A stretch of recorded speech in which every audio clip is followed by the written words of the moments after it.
पहुंचे हैं लेकिन पार्टी की परमिशन नहीं मिली है, तो यात्रा निकलेगी या कुछ बीच का रास्ता निकाला जा रहा है स्थगन का? देखिए, या तो देश में 2 कानून है, देश में 2 संविधान है। पीछे आचार संहिता के अंदर 9 मई को इसी सहारनपुर में महाराणा प्रताप जी की यात्रा निकली गई थी, कोई परमिशन नहीं ली गई। चुनाव भी चल रहे थे और आचार संहिता भी लगी हुई थी।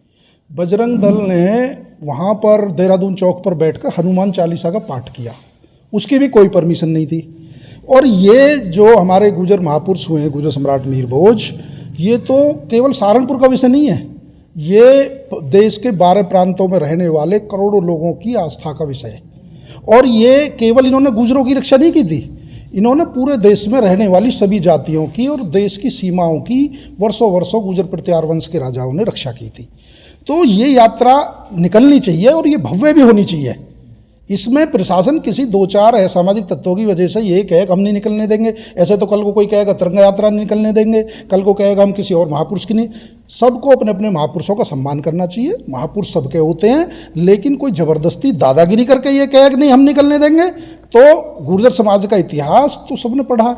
ये तो त्याग बलिदान आपने देखा कि शहादत बलिदान, तो एक एक गाँव में 100 लोगों को फांसी लगी है देश के लिए।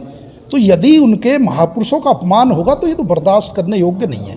प्रशासन को एक तरफ जिन लोगों की आपने, हमें कोई आपत्ति नहीं है उनकी यात्रा निकली, हम किसी की यात्रा का नहीं विरोध करते, ना ये यात्रा किसी समाज के खिलाफ है, लेकिन अपने वजूद अपने महापुरुषों के मान स्वाभिमान की रक्षा करना भी हम लोगों का कर्तव्य है। तो पार्टी को ऐसा रास्ता भी है कि स्थगन हो जाए, प्रशासन जैसे अनुमति तो नहीं मिली है? नहीं, गुर्जर समाज ने तो इंतजार किया। 11 तारीख से 10 तारीख से यात्रा निकलनी थी, 14 तक वो यात्रा थी।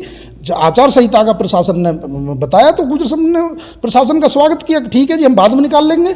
लेकिन अब बाद में अब तो चुनाव भी नहीं है और डेट रख के 29 तारीख की पूरे देश के गुर्जरों ने यह आह्वान किया है, तो यात्रा तो निकलेगी। प्रशासन को इसमें सहयोग करना चाहिए। और आर्टिकल 19 के अंदर यदि 140 भी लगी हुई है ना, बोले 144 भी, तो शांतिपूर्वक संवैधानिक तरीके से अपनी बात रखना, अपनी यात्रा निकालना, महापुरुषों का सम्मान करना, ये हमें संविधान इजाज़त देता है। इसमें परमिशन की कोई, कभी तिरंगा यात्रा की कितनी परमिशन होती है, तो यात्रा तो निकलेगी। सब लोगों को इसमें आना चाहिए। मैं अपील करूंगा सहारनपुर, क्योंकि ये हमारे महापुरुषों की ऐतिहासिक भूमि रहा है, तो यहाँ तो सब लोगों को बढ़ चढ़ के इसमें हिस्सा लेना चाहिए। और प्रशासन से कहना चाहूँगा कि जो भी इस तरह के दबंग लोग ज़बरदस्ती कह रहे हैं कि हम किसी की यात्रा नहीं, उन लोगों को चिन्हित करके उन पर कार्रवाई करें। भाई तुम्हारी यात्रा किसी ने रोकी थोड़ी है।